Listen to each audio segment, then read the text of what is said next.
watu wa Mkuranga ya kwamba mambo mawili hadi matatu, pamoja na shukrani nyingi kwa Mheshimiwa Rais.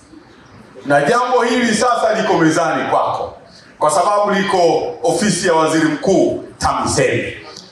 Mheshimiwa Waziri Mkuu, mambo ninayowaomba pamoja na shukrani nilizozitanguliza ambazo ziko nyingi sana katika kila sekta: afya, elimu, miundombinu na kadhalika. Mheshimiwa Waziri Mkuu, la kwanza, Mkuranga ina watu zaidi ya 600,000. Mheshimiwa Waziri Mkuu, mapato yetu ni takriban bilioni 20 kwa mwaka ya ndani. Kwa hivyo Mkuranga ina uwezo wa kiwango fulani kujiendesha yenyewe kutokana na mapato yake ya ndani.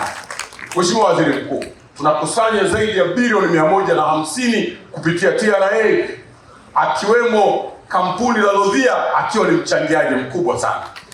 Lodhia peke yake ukiacha kuchangia TRA kwa umeme ananunua kwa mwezi mmoja bilioni 1.8.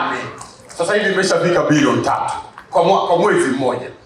Kwa hivyo Mkuranga tunaomba iwe manispaa.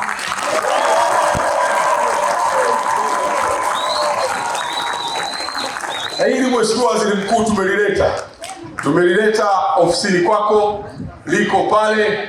Mheshimiwa Waziri Mkuu, nataka nikuhakikishie ukiliperuzi na kulitazama, Mkuranga inastahiki. Tunaomba kwa heshima kubwa na taadhima, katika miaka hii mitano Mkuranga ipande hadhi iwe ni manispaa ya Mkuranga.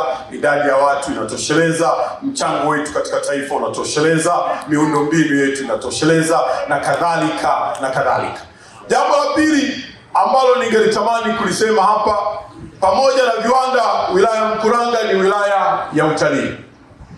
Mheshimiwa Waziri Mkuu, tunayo fukwe na bichi nzuri sana katika kata zetu 25.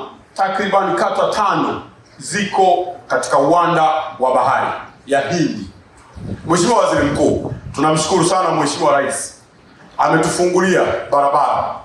Tulimuomba barabara ya kwenda katika visiwa katika kata ya Shungubweni, Boza na Kuruti, ametuidhinishia na ametukubalia takriban bilioni 1, na hivi sasa mkandarasi yuko kazini, ameshafika 30%, anajenga.